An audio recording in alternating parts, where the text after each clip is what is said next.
Hello everyone, অনেক দিন পর আমরা দুজনে একটু ঘুরতে বেরিয়েছিলাম।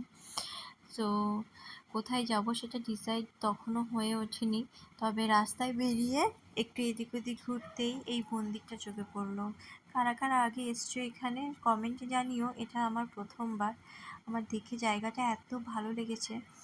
তো ঢুকলাম, আর ঢোকার পরেই ওই ঠাকুরমশাইয়ের সাথে কথা বলে জানতে পারলাম যে ওনার চাকরি জীবনে রিটায়ারমেন্টের পর যে টাকাটা উনি পেয়েছিলেন সেটা দিয়ে এই মন্দিরটা তৈরি করেছেন। ওনার চিন্তাধারা কতটা সুন্দর একবার ভেবে দেখো।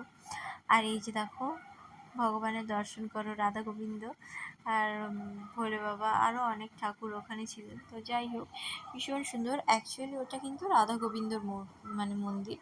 ভীষণ সুন্দর, একদম মন শান্ত করে দেওয়ার মতো একটা পরিবেশ। আর এই যে জাম গাছটা দেখতে পাচ্ছ, পুরো জামে ভর্তি ছিল, পাকা জাম, আর ভীষণ মিষ্টি ছিল খেতে। আমি তো দেখেই বলেছিলাম আমাকে কিছুটা পেড়ে দেওয়ার জন্য। ঠাকুরমশাই রাজিও হয়ে গেছিলেন। তো যাই হোক, ওখান থেকে কয়েকটা জাম পেড়ে নিয়ে আমরা বাড়ির দিকে রওনা হলাম। ভীষণ ভালো জায়গা, যারা যারা যাওনি একবার ঘুরে দেখে আসতে পারো।